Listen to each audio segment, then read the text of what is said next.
Hello everyone, welcome back to my channel. जैसा कि last video में आप लोगों ने पढ़ा था कि सिंपल लीनियर रिग्रेशन मॉडल क्या होता है एंड उसके हम लोग किस तरह से उसके जो पैरामीटर्स हैं that is beta not beta one and sigma square की वैल्यू भी किस तरह से हम लोग निकाल सकते हैं। तो मैंने डिस्कस किया था कि कुछ मेथड्स होते हैं जैसे कि least square estimate, method of maximum likelihood, rich method. तो ये सारे मेथड हैं, तो इन सब का यूज करके हम लोग इनके जो पैरामीटर्स हैं उनको एस्टिमेट कर सकते हैं। बट इस वीडियो में हम लोग देखेंगे कि लीस्ट स्क्वायर एस्टिमेशन का इस मेथड का यूज करके किस तरह से हम लोग इन पैरामीटर्स को एस्टिमेट कर सकते हैं। सो आप लोग को पता है कि एक्स आई वाई आई इसके ऑब्जर्वेशंस हैं, तो इस सेट के हम लोग एन पेयर्स ले लेते हैं और हम ये अज्यूम कर लेते हैं कि इनके जो भी वैल्यूज हैं वो इस सिंपल लीनियर रिग्रेशन मॉडल को सेटिस्फाई करेंगी। सो ये जो भी हमारे दोनों पैरामीटर्स हैं दैट इज बीटा नॉट और बीटा वन, इनकी वैल्यू को फाइंड करने के लिए जो भी हमारे ऑब्जर्वेशंस होते हैं उनके बीच का जो सम ऑफ स्क्वायर ऑफ डिफरेंस होता है उसको हम लोग क्या करते हैं, मिनिमाइज कर देते हैं। तो ये जो मिनिमाइजेशन है इसको हम लोग और भी डिफरेंट पर्सपेक्टिव से देख सकते हैं। सो जो पहला आपका पर्सपेक्टिव है उसको हम लोग बोलते हैं डायरेक्ट रिग्रेशन। सो आप लोगों ने कुछ इस तरह से देखा होगा कि हमारी वर्टिकल एक्सिस होती है और ये हमारी हॉरिजॉन्टल एक्सिस होती है एंड ये जो होती है हमारी लाइन होती है that is y is equal to beta not plus beta one x, जहां पे ये आपके इस तरह से ऑब्जर्वेशंस होते हैं स्कैटर्ड डायग्राम के आपके। तो यहां से ही हम लोग इसको क्या करने की कोशिश करते हैं, वर्टिकली इसको मिनिमाइज करने की कोशिश करते हैं। सो अगर इसको हम लोग वर्टिकल डायरेक्शन में मिनिमाइज कर रहे हैं तो इसको हम लोग बोलते हैं डायरेक्ट रिग्रेशन। एंड यही अगर जो ऑब्जर्वेशंस हैं अगर हम लोग इन्हें हॉरिजॉन्टल डायरेक्शन में मिनिमाइज कर दें लाइक दिस, मैं आपको एक ही डायग्राम में बता रही हूँ, ये समझ ली इस तरह से अगर कर रहे हैं या फिर ऐसी लाइन है और हम लोग इसी लाइन पे हॉरिजॉन्टली इसको मिनिमाइज कर रहे हैं, तो इसको हम लोग क्या बोलते हैं, रिवर्स रिग्रेशन मैथड।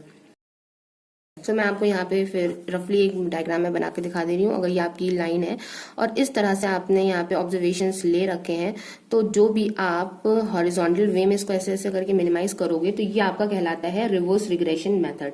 अब वही हमारा जो थर्ड मेथड आता है वो होता है जो हमारा थर्ड वाला होता है वो होता है आपका ऑर्थोगोनल रिग्रेशन या फिर मेजर एक्सिस रिग्रेशन। तो इसमें देखिए क्या होता है, इसमें ये होता है कि ये जो हमारा लाइन होती है यहाँ पे, तो अब आपको पता है कि कुछ इस तरह से ही हमारे कुछ ऑब्जर्वेशंस गिवन होते हैं। अब देखिए जो डायरेक्ट रिग्रेशन था उसमें हम लोग वर्टिकली मिनिमाइज करते हैं, जो रिवर्स रिग्रेशन मेथड होता है उसमें हम लोग हॉरिजॉन्टली मिनिमाइज करते हैं। बट जो ऑर्थोगोनल रिग्रेशन या फिर मेजर एक्सिस रिग्रेशन ही इसी का नाम है, तो इसमें हम लोग क्या करते हैं, लाइन के परपेंडिकुलरली इसको मिनिमाइज करते हैं। अब आप यहाँ से देख सकते हैं कि यहाँ से हम लोग परपेंडिकुलर डिस्टेंस ले रहे हैं from the point and the line. यहाँ से आप देख सकते हैं कुछ इस तरह से हम लोग लेते हैं, तो ये हो जाता है आपका थर्ड। एंड फोर्थ जो आपका लास्ट है उसको हम लोग बोलते हैं, तो उसको हम लोग बोलते हैं रिड्यूस मेजर एक्सिस मेथड। तो अब इसमें क्या होता है, तो देखिए इसमें हम लोग किस तरह से मिनिमाइज करते हैं सम ऑफ स्क्वायर को। तो ये देखिए लाइन हमारी इस तरह से होती है, तो इसमें हम लोग कुछ नहीं करते हैं, सिर्फ यहाँ पे देखिए इन जितने भी ये तीन केसेस हैं इनमें हम लोग डिस्टेंस को मिनिमाइज करते हैं, बट इस वाले केस में हम लोग एरिया को मिनिमाइज करते हैं। तो जो भी हमारी मेजर एक्सेस होती है उनकी डिस्टेंस को ना लेके, बिकॉज हम लोग को ये पता होता है ना कि ये इसकी डिस्टेंस है, बट डिस्टेंस इसकी ना लेके अगर हम लोग इसका एरिया ले लें, एरिया हम लोग इन द सेंस इस तरह से ले सकते हैं। आप मान लीजिए कि ये जो इसकी एक्सेस है ये इसका डायगोनल हो जाता है, तो ये देखिए हम लोग इस तरह से अगर कर रहे हैं तो ये हमारा क्या हो गया, ये एरिया हो गया। और सेम इसी तरह से अगर हम लोग इधर ले लेते हैं, आप लोग ये देख सकते हैं यहाँ से, तो ये देखिए ये दोनों एरियाज को हम लोग मिनिमाइज कर रहे हैं। तो ये एरिया का अगर मिनिमाइजेशन हो रहा होता है तो हम लोग उसको कहते हैं रिड्यूस मेजर एक्सिस मेथड। तो ये आपके चार मेथड होते हैं, लेकिन जो मोस्ट कॉमनली हम लोग यूज करते हैं वो होता है हमारा डायरेक्ट रिग्रेशन, जो कि ये है, जो कि हम लोग पढ़ चुके हैं, जिसको हम लोग ऑर्डिनरी लीस्ट स्क्वायर एस्टिमेट्स भी बोलते हैं। सो नाउ अब इसके बाद आप लोग एक चीज ये समझ लीजिए कि इसका ये जो रैंडम कंपोनेंट होता है that is epsilon I hope कि आप लोग को दिख रहा होगा सही से। तो ये जो एप्सिलॉन होता है तो इसको हम लोग जस्ट कंसीडर, जैसे हम लोगों ने पहले पढ़ा था कि इसका मीन जो होता है वो 0 होता है एंड वेरियंस इसका एप्सिलॉन सिग्मा स्क्वायर होता है and covariance between the term epsilon i and epsilon j वो हमेशा 0 होता है। दैट मीन्स ये वेरिएबल्स क्या होते हैं, आपके इंडिपेंडेंट होते हैं। एंड जब हम लोग आगे फर्दर अगर हाइपोथेसिस टेस्टिंग और ये सब करते हैं तब हम लोग कंसीडर कर लेते हैं कि जो एप्सिलॉन आई होता है वो आपका नॉर्मली डिस्ट्रीब्यूटेड होता है with mean zero and variance sigma square. Now अब हम लोग डायरेक्ट रिग्रेशन मेथड का यूज करेंगे और उसकी हेल्प से हम लोग जो पैरामीटर्स है हमारे beta not and beta one उसको हम लोग फाइंड आउट करेंगे। सो ये जो डायरेक्ट रिग्रेशन अप्रोच होता है तो इसमें भी आपको एक्स और वाई की वैल्यूज जो हैं इस सेट की वैल्यूज जो हैं वो गिवन होंगी और वो सेट की वैल्यूज इस सिंपल लीनियर रिग्रेशन मॉडल को सेटिस्फाई कर रही होंगी। तो इस मॉडल में हम लोग करते ये हैं कि जो भी हमारा सम ऑफ स्क्वायर होता है उसको हम लोग मिनिमाइज करते हैं with respect to the parameters beta one and beta two. अब आप लोग यहाँ से देख सकते हैं सम ऑफ स्क्वायर्स को हम लोग इस तरह से रिप्रेजेंट करते हैं और आप लोगों ने ये पढ़ा ही होगा कि इसको हम लोग लेते हैं summation i going from 1 to n epsilon I square. That means ये एरर टर्म है आपका, तो ये एरर टर्म ही होता है। तो हम लोग यहाँ पे मिनिमाइज भी क्या कर रहे हैं, सम ऑफ स्क्वायर ऑफ एरर्स ही होता है। तो यहाँ पे ये इसका स्क्वायर हो जाएगा। स्क्वायर होने का मतलब है कि यहाँ पे आप इसकी वैल्यू क्या लिख सकते हो, summation i going from 1 to n। तो आप जब सारी वैल्यूज को लेफ्ट हैंड साइड भेज दोगे तो यहाँ पे आपका क्या आ जाएगा, y i minus beta not minus beta one x i whole square. तो यहाँ से ये आपका आ जाएगा। अब आपको beta not and beta one की वैल्यू चाहिए तो आप लोग इसको डिफरेंशिएट करोगे with respect to the parameters. तो del S beta not beta one del beta naught, तो हम लोग इसको पहले बीटा नॉट के रिस्पेक्ट में करते हैं। अब आप देखो, अब आप इस इक्वेशन को जब बीटा नॉट के रिस्पेक्ट में करोगे तो पहला तो आपका आ जाएगा 2 summation i going from 1 to n y i minus beta not minus beta one x i. Then again इस अंदर वाली जो लाइन है आप इसमें देखिए, जब बीटा नॉट के रिस्पेक्ट में करोगे तो ये तो जीरो हो जाएगा। जब इसको बीटा नॉट के रिस्पेक्ट में करोगे तो ये -1 यहाँ पर आ जाएगा। तो ये -1 इससे मल्टीप्लाई होकर यहाँ पे आगे -1 आ जाएगा। तो देखिए ये हो गया आपका। अब आपको अगर इस इक्वेशन की वैल्यू चाहिए है तो आपको ये जो उसका डेरिवेटिव है with respect to beta not इसको आपको जीरो से इक्वेट करना पड़ेगा। तो जब आप इसको जीरो से इक्वेट करते हो तो देखिए -2 आपका उधर जाके वो कैंसिल आउट, आप वो जीरो हो जाएगा, ये समझ लीजिए आप। देन आप जब समेशन ऑपरेट करोगे तो ये हो जाएगा summation i going from 1 to n y i. Then summation जब बीटा नॉट पे ऑपरेट होगा तो ये क्या हो जाएगा, n beta naught, because as वो आपका एज अ कांस्टेंट ही वर्क कर रहा है। Then minus beta one summation आपका किस पे ऑपरेट होगा, i going from 1 to n x i पे ऑपरेट हो जाएगा। Then is equal to zero है। अब देखिए ये दोनों ही टर्म आपके किसके हैं, माइनस वाले टर्म है। तो माइनस वाले टर्म्स को हम लोग क्यों ना इधर भेज दें। तो यहाँ से आप देख सकते हैं summation i going from 1 to n y i is equal to n beta not minus beta one summation i going from 1 to n x i. तो अब आप लोग यहाँ से देख सकते हैं कि इसमें हम लोगों को बीटा नॉट और बीटा वन दोनों ही गिवन है। तो अगर हमें किसी भी एक पैरामीटर की वैल्यू पता चल जाए तो हम लोग दूसरे की इजीली निकाल सकते हैं। तो यहाँ पे ही हम लोग इसको भी ऐसे ही ड्रॉप कर देते हैं। अब देखिए नेक्स्ट हमारा होगा कि हम लोग इस इक्वेशन को with respect to beta one differentiate कर लें। तो देखिए क्या आता है, तो ये हो जाएगा del S beta not beta one by del beta one.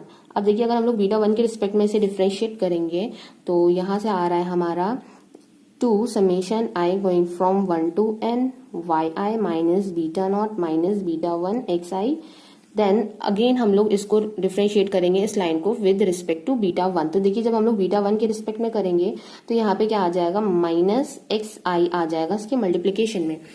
और इसको फिर हमें डेरिवेटिव को करना होगा इक्वेट जीरो से, यहाँ से ही हम लोग कर ले रहे हैं।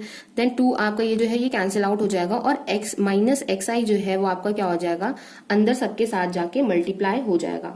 माइनस को भी आप लोग उधर भेज के आप लोग उसको कैंसिल आउट कर सकते हो। तो देखिए फाइनल इक्वेशन हमारी कुछ इस तरह से आ जाएगी, i going from 1 to n x i y i minus summation i going from 1 to n। आपका देखिए बीटा नॉट कांस्टेंट तो आपने बाहर ले लिया, एक्स आई जो है समेशन जो है वो आपका एक्स आई पे ऑपरेट हो जाएगा। देन माइनस बीटा वन भी आपका कांस्टेंट है तो वो भी आपने बाहर ले लिया और ये हो जाएगा आपका summation i going from 1 to n x i square is equal to zero. अब यहाँ से आप देख सकते हो कि यहाँ पे भी क्या आ रहा है आपका, बीटा नॉट और बीटा वन दोनों ही आ रहे हैं। सो अब हम यहाँ से इसकी देखिए वैल्यू जो है वो हम सब्स्टिट्यूट कर लेंगे। Summation i going from 1 to n x i y i minus beta not. अब देखिए समेशन एक्स आई है, समेशन एक्स आई की जगह पे हम लोग लिख सकते हैं n x bar minus beta one summation over i x i square. तो summation over i x i square को हम लोग ऐसे ही लिख देंगे। अब देखिए यहाँ से हम लोग क्या कर सकते हैं, summation i going from 1 to n x i y i minus n x bar. अब देखिए बीटा नॉट की हमें वैल्यू की रिक्वायरमेंट है यहाँ से। अगर हम लोग को यहाँ से बीटा नॉट की वैल्यू मिल जाए तो यहाँ पे हम लोग बीटा नॉट की वैल्यू सब्स्टिट्यूट कर सकते हैं in the form of beta one. तो मैं अभी देखिए इसको यहाँ पे मैं ऐसे ही लिख देती हूँ, आई स्क्वायर इज इक्वल टू 0। सो अब यहाँ से आप लोग देख लीजिए, मैं यहाँ से आपको वैल्यू निकाल के इसकी बता देती हूँ। तो इसकी देखिए वैल्यू हम लोग कुछ इस तरह से निकाल सकते हैं, मैं यहाँ पे कर देती हूँ ताकि कोई दिक्कत ना हो। अब देखिए यहाँ से इसको हम लोग क्या लिख सकते हैं, इसको हम लोग लिख सकते हैं एन वाई बार। देन ये देखिए यहाँ पे ये है आपका is equal to n beta not, and यहाँ पे देखिए जब ये 0 की इधर आएगा तो यहाँ पे प्लस का साइन हो जाएगा। तो देखिए यहाँ पे हो जाएगा plus beta one n x bar. अब आप लोग देख सकते हैं एन एन एन जो टर्म है वो आपका सब में आ रहा है, तो आप यहाँ से इसको कैंसिल आउट कर सकते हो। अब हमें यहाँ पे इसकी वैल्यू चाहिए थी बीटा नॉट की। अब देखिए अगर मैं बीटा नॉट को यहीं पे रोक लूं तो ये हो जाएगा Y bar minus beta one x बार। तो देखिए बीटा नॉट की वैल्यू आ चुकी है Y bar minus beta one x बार। तो इस वैल्यू को हम लोग कहाँ पे सब्स्टिट्यूट कर देंगे, इस इक्वेशन में सब्स्टिट्यूट कर देंगे। तो अब यहाँ से आप इस इक्वेशन को देख सकते हैं, तो ये क्या हो जाएगी, summation i going from 1 to n x i y i. मैं आपको देखिए जो सिंपल इसका डेरिवेशन बता रही हूँ, बिकॉज हो सकता है कि इसका जो डेरिवेशन है वो आपसे इकोनोमेट्रिक्स में पूछ लिया जाए, बिकॉज इकोनोमेट्रिक्स भी समझने के लिए आपको लीनियर मॉडल की नॉलेज होनी बहुत जरूरी है। तो देखिए इस वजह से मैं आपको ये बता रही हूँ, अदरवाइज इसमें पेपर सेकंड में आईएसएस के ये पूछा जाता है तो ये डायरेक्टली पूछा जाता है, तो आपको डायरेक्ट इसके जो रिजल्ट्स हैं वो आपको लर्न होने चाहिए। बट मैं आपको डीपली इसलिए बता रही हूँ बिकॉज आगे चल के भी जब इकोनोमेट्रिक्स हम लोग पढ़ेंगे तो इसमें आपको फिर ये तो रिटन पेपर होता है पेपर थर्ड, तो उसमें आप लोग को जरूरत पड़ सकती है। तो देखिए मैं यहाँ से इसको लिख देती हूँ एन एक्स बार, देन यहाँ पे हम लोग इसकी वैल्यू सब्स्टिट्यूट करेंगे y bar minus beta one x bar minus beta one summation x i square is equal to 0। अब यहाँ से देखिए हमने इसकी वैल्यू सब्स्टिट्यूट कर दी। अब हम इसको क्या कर सकते हैं, अंदर इसको हम लोग मल्टीप्लाई कर देंगे। तो देखिए मल्टीप्लाई करने पे क्या आ जाएगा, summation i going from 1 to n x i y i minus n x bar y bar then plus n x bar square beta one then minus beta one summation x i square is equal to 0।